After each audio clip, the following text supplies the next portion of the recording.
Imaginez un matin, votre enfant de 11 ans disparaît. Il venait de réussir son entrée en 6e et obtenir son certificat d'études. Vous le retrouvez mort quelques jours plus tard, démembré. Le pénis a été coupé, un testicule coupé. Tu sens qu'il a lutté parce qu'il avait des griffes un peu partout. Vous contactez la police, vous saisissez la justice, mais l'enquête n'aboutit nulle part. J'ai fait l'autopsie, j'ai porté plainte. Je suis allée chez les droits de l'homme, partout, jusqu'à aujourd'hui. Et je suis même menacée. Ses parents ont tous perdu des enfants et proches dans ce qu'on appelle au Gabon les crimes rituels. Il faut dire ici au Gabon que quand on parle de paix, c'est la paix des cimetières. Les Gabonais vivent dans la psychose, la peur, parce qu'on nous tue, on égorge nos enfants. On les attrape, on les torture à mort en les découpant, comme disent les Gabonais. Mais qui commet de telles atrocités? Et comment des enfants peuvent être tués dans des conditions aussi horribles sans qu'on ne sache exactement qui les a tués et sans qu'on ne juge leurs bourreaux?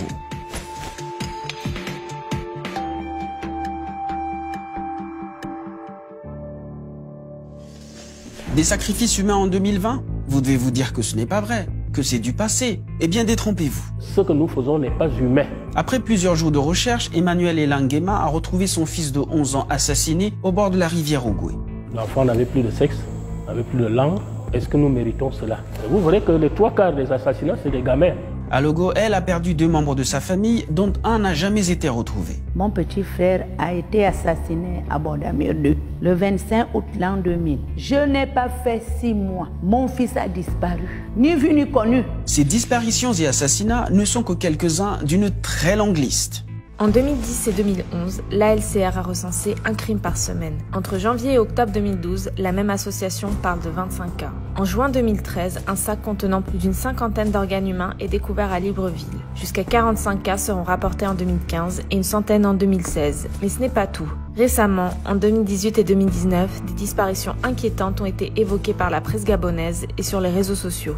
Un phénomène qui touche également le Cameroun, mais aussi le Burundi, la Tanzanie, l'Eswatini, le Ghana ou encore le Nigeria. Tout le monde n'est pas aveugle. Ils ont fait une simulation. Après tuer les enfants, ils ont balancé à la plage pour dire qu'ils se sont noyés. Personne ne s'est noyé. Tout comme Paulin Boukika, presque tous les proches et parents des victimes parlent de crimes rituels. Mais c'est quoi ces crimes rituels?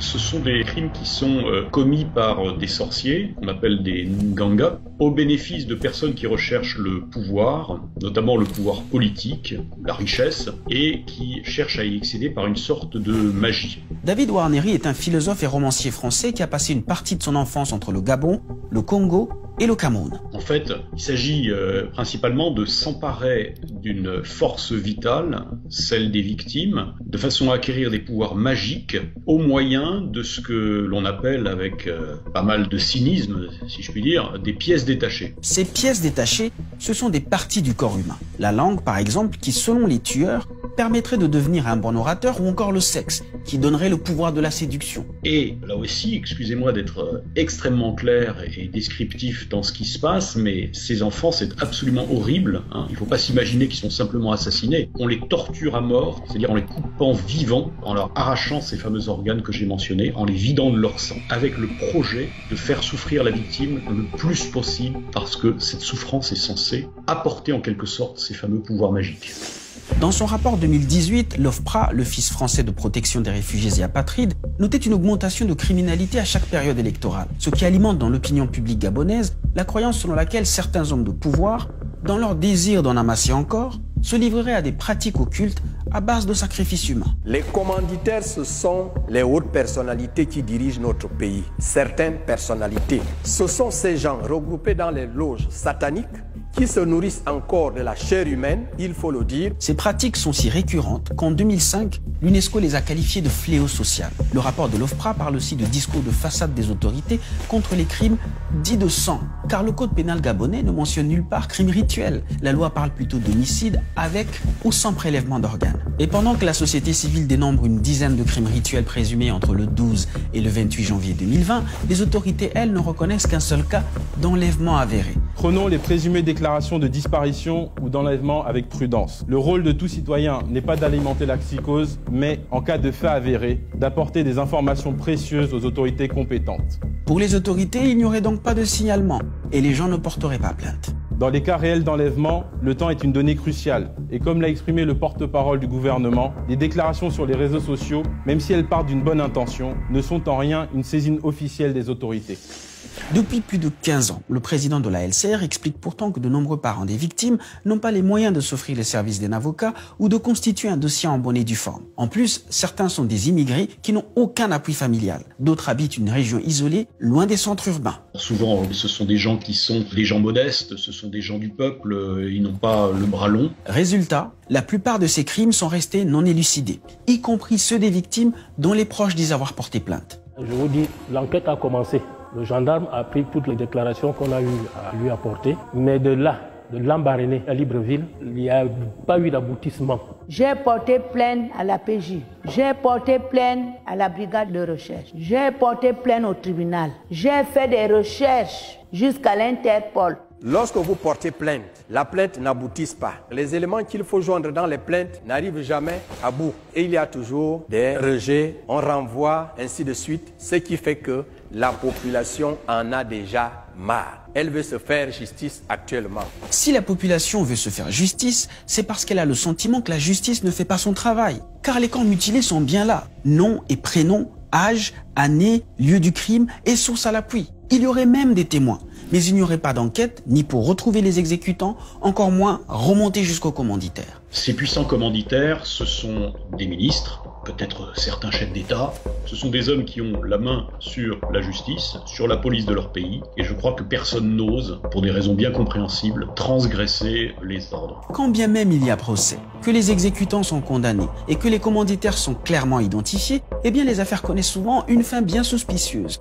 Tenez par exemple, 1988, l'affaire Bantem terrifie les Gabonais. L'homme et ses adeptes qui se réclament de la secte Bwiti avouent avoir procédé à des sacrifices humains d'une extrême violence avant de se livrer à de l'anthropophagie rituelle.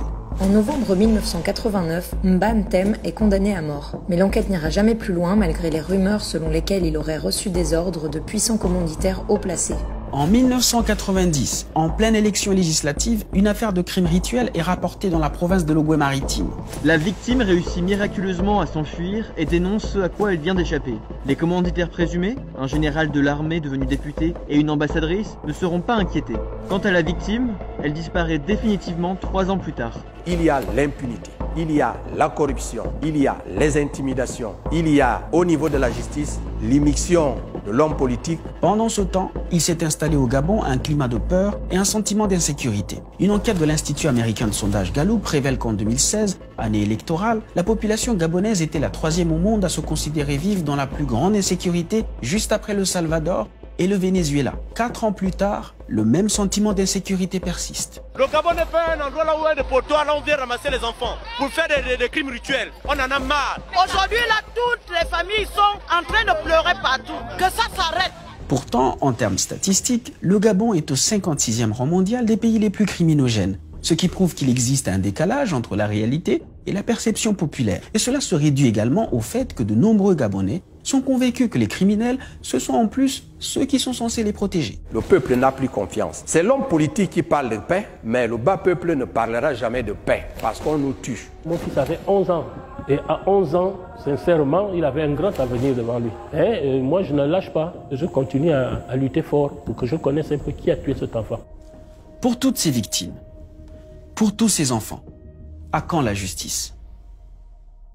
Ngwawali Igor, Ndong Ondo Emmanuel, Ndutume Willy, Menge Menzeng, Mbeng Ondo Félix, Obam Serge, Esono Efa David, Ningone Ngwa Dietrich Priscille, et toi Jérôme, et Peigneux, Nkini Robert,